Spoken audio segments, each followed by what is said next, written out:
debate, sociedad y actualidad. Esto es Contracolumna.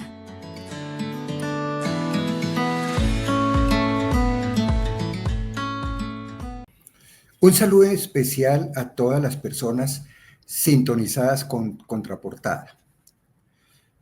En esta ocasión haré referencia al significado de los operativos militares desplegados por Estados Unidos en el sur del Caribe, exactamente frente a las aguas territoriales y la frontera marítima de la República Bolivariana de Venezuela.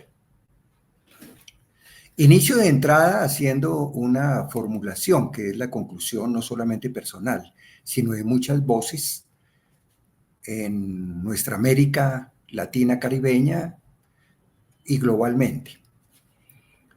Estos actos militares son injustificados, son desproporcionados y configuran una maniobra de agresión, de potencial operativo militar contra uno o varios países de esta área caribeña, en especial contra Venezuela.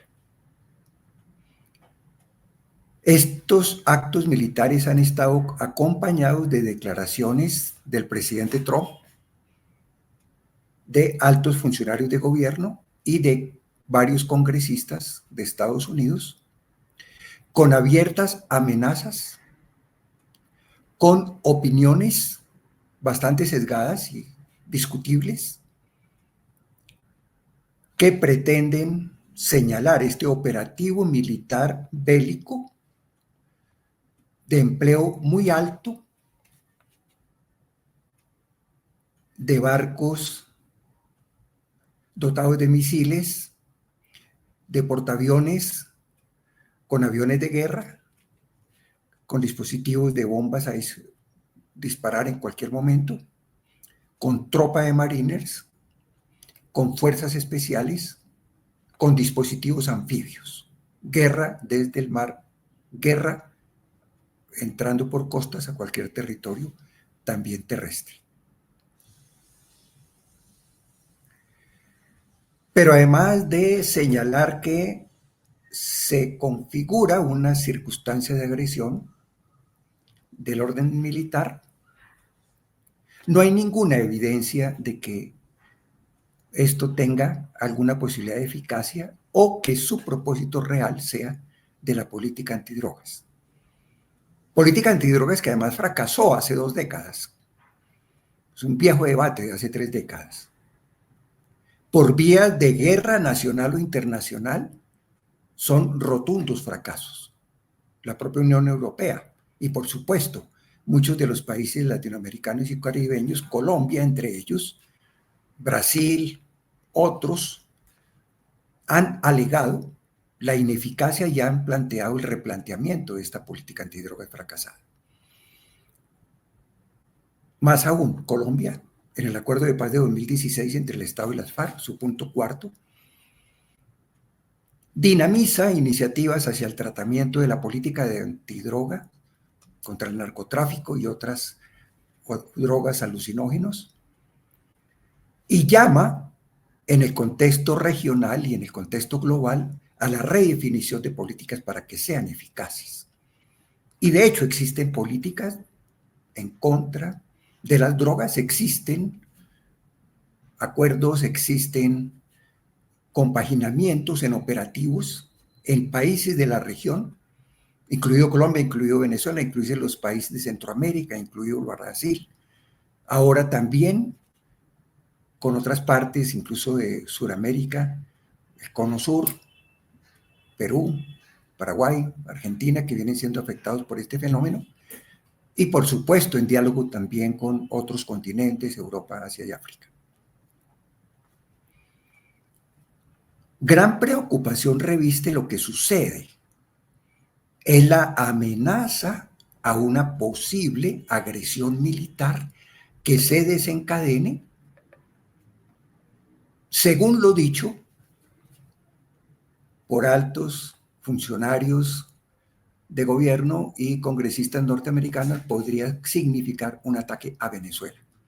Bajo falsa bandera de atacar las drogas, constituir una agresión militar contra un país que a todas luces viene en un proceso revolucionario y viene planteando una serie de demarcaciones frente a la hegemonía imperial de Estados Unidos en el territorio latinoamericano y caribeño, confrontando el neoliberalismo.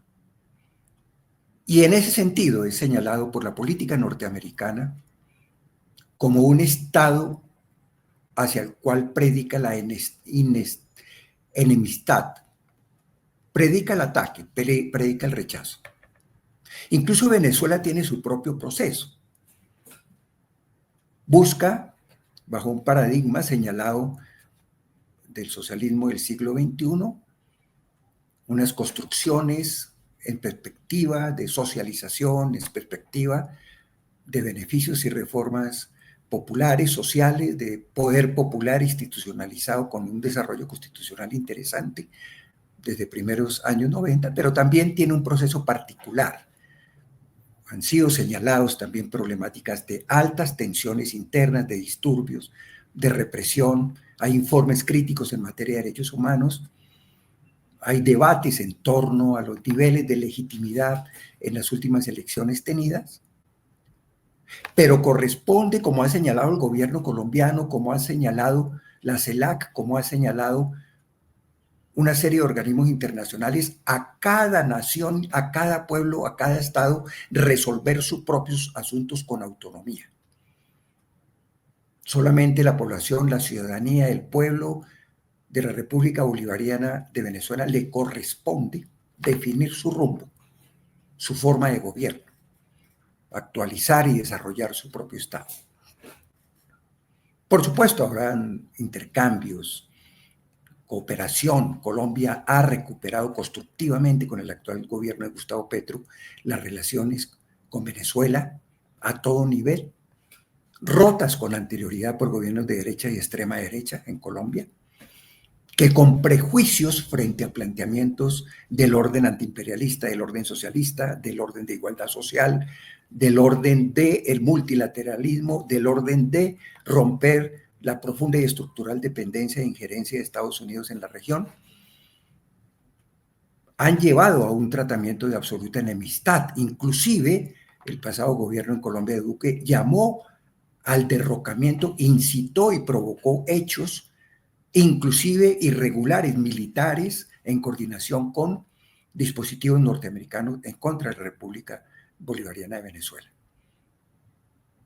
Hoy en día el presidente Petro lidera la CELAC y ha hecho pronunciamientos válidos en términos de respetar la soberanía de todos los estados de la región. Ha sido solidario con Venezuela y con la propia Colombia y la propia nacionalidad latinoamericana y caribeña de todos los estados que resultan en este momento afectados por la alta tensión y el riesgo militar que implica ese dispositivo de barcos de guerra, aviones de guerra y tropas referidas en la parte sur del Caribe. Ahora bien, es importante poner de presente un elemento clave en esto, de fondo, y es que la actual política norteamericana, con el presidente Trump, retoma lo que ya había hecho en el pasado mandato de Trump, orientado hacia desconocer y violar flagrantemente el derecho internacional. Una serie de mecanismos existentes de protección, de colaboración y de convivencia entre los estados. Una serie de tratados de protección de los derechos de los propios estados, de los derechos de los pueblos y naciones. Disposiciones en contra de tratados en derechos humanos, en derecho internacional humanitario, en el tema ambiental, en el tema de la cooperación internacional. el actual gobierno de Trump está significando un altísimo peligro y un altísimo riesgo, en tanto toma medidas hacia el desconocimiento, la violación e incluso la destrucción del sistema internacional de protección, que tiene antecedentes de siglos, pero que ha sido reconstruido y desarrollado con profusos elementos, especialmente a partir de la posguerra. Hagamos referencia a cosas específicas que se relacionan con ese tipo de dispositivo de las declaraciones de amenazas y los hechos que ahora, dice Estados Unidos, no hablará de defensa, sino hablará es de departamento de guerra, de militares de guerra y de situaciones de guerra. Y de hechos de agresión que ya se están presentando, como el haber disparado contra 2 barcos civiles con personas civiles que atravesaban el mar Caribe y que por sospecha y supuesto hecho de narcotráfico no comprobado, sin pruebas, sin indagación, sin investigación, sin debido proceso, sin ninguna claridad de qué se trataba, fueron agredidos 11 personas asesinadas, 2 barcazas destruidas. Estamos a nivel global, en todo caso, adscritos a un orden de protección internacional fundamentalmente dependiente de las Naciones Unidas, paralelamente también de organismos intergubernamentales de carácter humanitario, como el caso del ACNUR, como el caso de todos los dispositivos del DIH y el papel y el rol de guarda y de acompañante del 6CR. Y estamos también sobre tratados internacionales en el orden interamericano, como lo están regionalmente otros continentes o subregiones del país. En tal sentido, es importante alegar ante estos hechos que hay que repasar y ver la Carta Fundacional de las Naciones Unidas de 1945, que está siendo flagrantemente violada en varios de sus aspectos por la actual política norteamericana y por los hechos referidos en el Caribe. El artículo 6 de la Carta Fundamental de las Naciones Unidas, incluso ante estados que orienten su actividad repetidamente a violar las normas y tratados de protección de los derechos humanos y de esta propia Carta de las Naciones Unidas, podrán considerarse ser expulsados. Y esa medida la puede tomar la Asamblea General de las Naciones Unidas. La política norteamericana bajo el actual gobierno tiende a ser frecuente y podrá llevar a ser sistemática esta línea de conocer el orden internacional de protección a todos los niveles. El artículo 7 crea el Consejo de Seguridad. Y el Consejo de Seguridad de las Naciones Unidas es la única instancia que puede tomar medidas directas frente a estados cuando haya situaciones que pongan en peligro la paz mundial o cuando transgredan hechos protectivos acordados, por ejemplo, con hechos de agresión. Y la propia Naciones Unidas en su capítulo 6 deja muy en claro: los estados podrían responder y resistir como legítima defensa ante un hecho de agresión que se desate. Y el Consejo de Seguridad tiene instrumentos para evitar que ello suceda, pero tiene una gran dificultad. Bien conocemos que de los 15 miembros del Consejo de Seguridad, 5 son potencias con derecho a veto, entre ellas Estados Unidos, y que básicamente responden a la herencia de las potencias triunfadoras de la Segunda Guerra Mundial. Por eso vemos ennublecido, en buen grado neutralizado, el papel del Consejo de Seguridad de las Naciones Unidas. Por eso, resoluciones que son un hecho de pronunciamiento político, diplomático, son negadas o son neutralizadas o son obligadas a matizarse para debilitar su contenido, sus exhortaciones, sus caracterizaciones, sus recomendaciones, sus deberes de obligaciones que tienen y responsabilidad de los estados. Un Consejo de Seguridad que en buen grado tiene las manos amarradas.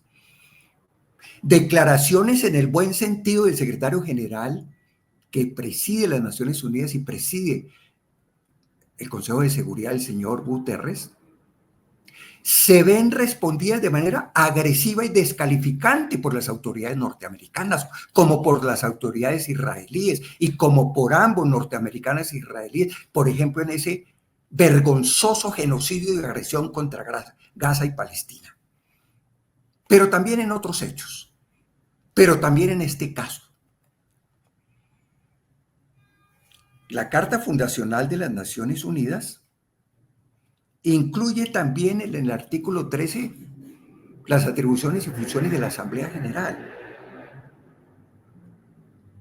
Hay que hacerle un llamado a la Asamblea General en tanto se mantenga y se agrave como está sucediendo esta situación de las tropas de Estados Unidos en el Caribe, lo que están significando y lo que están ocasionando, pueden llevar a una resolución bien del Consejo de Seguridad de carácter más inmediato o pronto también de la Asamblea General, para rechazar y condenar y para demandar el retiro de esas tropas al nivel de las Naciones Unidas. Las dos opciones no se contradicen, se refuerzan.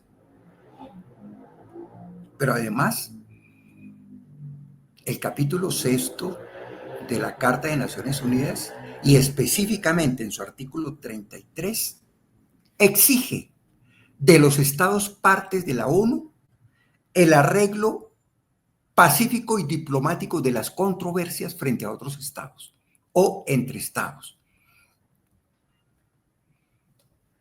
Ese mismo artículo, al hablar del tratamiento de las controversias, remarca que diferencias entre el Estado, las que sean y por lo que sean, no pueden llevarse a una tensión que llega a poner, dice ese artículo, en peligro la paz en cualquier región del mundo.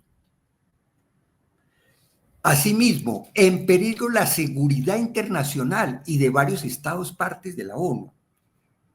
Asimismo, demanda que se evite cualquier acto que sea de carácter de agresión, delito transnacional, condenado abiertamente por este instrumento y por otros instrumentos.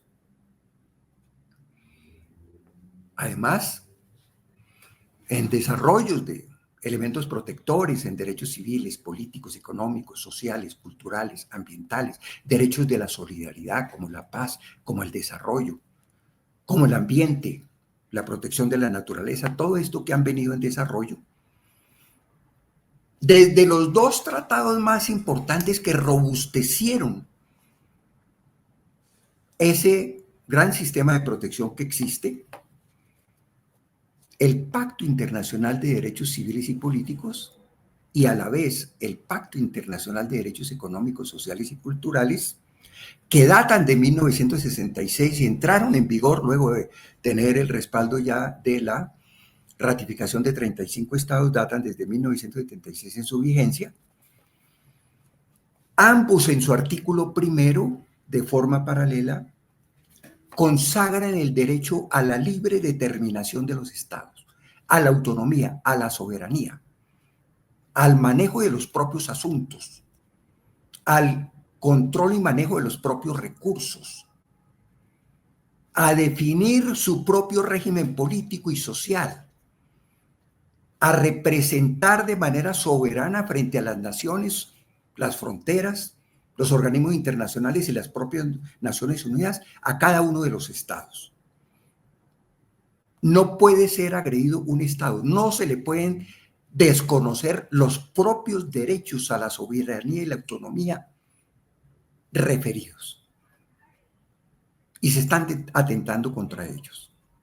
De manera muy agresiva, no solamente en este hecho de las tropas en el Caribe, Y no solamente en este horrible y reprobable genocidio, crímenes de guerra y crímenes de lesa humanidad, y múltiples violaciones a los derechos humanos y al DIH que se hace contra Palestina por norteamericanos aliados con los israelitas y con apoyo de otras potencias europeas. La política norteamericana está atentando contra la soberanía de pueblos y naciones con actos de chantaje a nivel económico, a nivel militar, a nivel político. Está menoscabando este principio y estos derechos consagrados que vienen de la Declaración de Argel, de los derechos de los pueblos y las naciones, su autonomía y su autodeterminación, su soberanía. Podemos agregar también el hecho tan relevante en el sistema de protección internacional, el surgimiento más reciente, después de 3 conferencias, la Conferencia de Roma de 1998 aprobó el Tratado de Roma, el Tratado de la Corte Penal Internacional, y ese tratado ya entró en vigencia desde 2001, después de que lo ratificamos numerosos estados, y en su artículo 5, la Corte Penal Internacional define su competencia frente a 4 graves crímenes de guerra. 1, el genocidio. 2, crímenes de lesa humanidad. 3, crímenes de guerra. Y 4, la agresión. Es el instrumento penal internacional más reciente, completo y amplio en sus caracterizaciones. Se trata de un instrumento frente a la impunidad, al seno de los estados y a nivel internacional. La Corte Penal Internacional en ese sentido incluye el delito transnacional de la agresión. Los otros delitos también son considerados, esos 4 de competencias de la CPI, como delitos de carácter internacional. La agresión es delito de carácter internacional de graves connotaciones. Hay que hacer una aclaración. Los artículos 5, 6, 7, 8 tienen un desarrollo muy detallado del genocidio, de los crímenes de lesa humanidad y de los crímenes de guerra. No así aún hay un desarrollo detallado en el Estatuto de la Corte Penal Internacional de los delitos de agresión.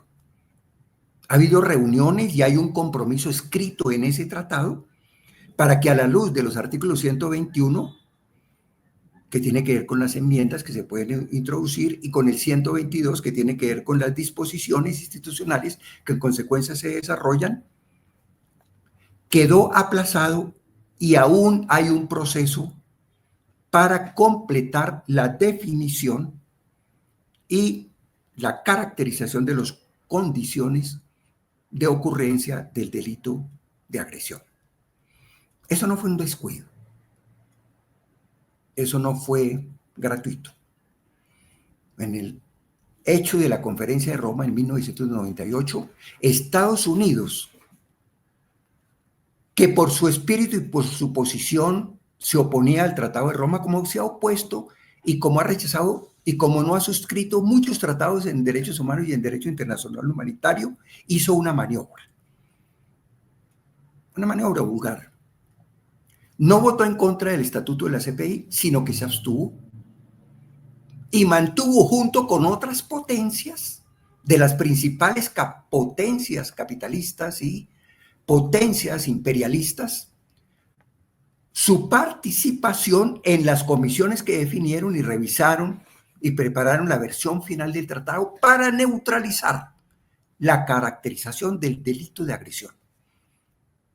Es una puja político-diplomática y jurídica que aún tiene curso, y en años recientes ha habido algunas reuniones para avanzar en ese tipo de caracterización. Sin embargo, esto no significa desconocer el hecho de que hay otros tratados internacionales, hay definiciones, y el propio artículo 5 de la Corte Penal Internacional ya caracteriza los 4 delitos de competencia, ya proscribe la agresión y ya demanda su sanción en el ámbito internacional. De haber impunidad en los estados, en el derecho interno, está este recurso, no solamente para investigar y sancionar por hechos de agresión a los estados, sino a las propias autoridades y con ello personas responsables de ello. Sobre la base de ese marco, no me voy a extender, pero en síntesis, también el operativo militar del Caribe por Estados Unidos y su acción en contra de todos los instrumentos de protección chocan directamente con la Carta Americana, el Pacto de San José de Derechos Humanos, su protocolo facultativo, y con el sistema internacional. Y la Comisión Interamericana de Derechos Humanos debe estar vigilante frente a esta circunstancia, y desde el punto de vista de la Asamblea y desde el punto de vista de las cancillerías y del rol que les corresponde en el sistema interamericano, deben estar vigilantes frente a esta situación. La CELAC viene cumpliendo un papel importante. La presidencia pro tempore que tiene el presidente Gustavo Petro se ha pronunciado y ya hubo una reunión de cancilleres que demanda el respeto a la soberanía de los estados, la no agresión, la vía de la cooperación, no hacia las guerras, sino hacia la paz. Y existe un tratado en el ámbito latinoamericano y caribeño que ha declarado esta subregión del mundo como libre de los dispositivos militares nucleares, desnuclearizada. Frente a esa situación, ha sido denunciado y ha sido discutido el hecho de que parte de este instrumental bélico, y en particular un submarino presente, tiene propulsión nuclear y se están utilizando dispositivos nucleares como elementos de los dispositivos de guerra, con actitud amenazante y con un hecho de configuración de agresión, lo cual transgrede este tratado de desnuclearización con sentido de no guerra pacífica y de salirle al paso a esos efectos de gran destrucción del elemento nuclear en los ámbitos de los dispositivos militares y de las guerras. Ahora bien, sobre esta base vamos a concluir con 3 grandes definiciones de coyuntura, políticas, de actualidad. Primera definición: a todas luces, desde el punto de vista de los instrumentos internacionales de protección, Estados Unidos está transgrediendo las normas de las Naciones Unidas, las normas del sistema interamericano. Está configurando un hecho orientado hacia la agresión que ya está teniendo consecuencias, altos riesgos y la posibilidad de situaciones desencadenantes gravísimas, excepto la guerra interna en Colombia, que nuestro Estado colombiano y la población colombiana viene haciendo ingentes esfuerzos, porque es una guerra de muchas décadas, para que en décadas recientes se vaya resolviendo. En mucho ya se ha resuelto el conflicto armado interno en Colombia, aunque aún tenga expresiones. La Constitución colombiana consagra como derecho fundamental y deber del Estado y la sociedad la paz. El gobierno actual del presidente Gustavo Petro plantea con mucho énfasis como política interna en las fronteras y a nivel global el tema de la paz. y llama y ha propuesto tratamientos de diálogo político diplomático, conferencias y vías de resolución de las guerras existentes, en especial el caso referido de Ucrania y el caso referido de las agresiones y el genocidio contra Palestina. Segunda gran conclusión.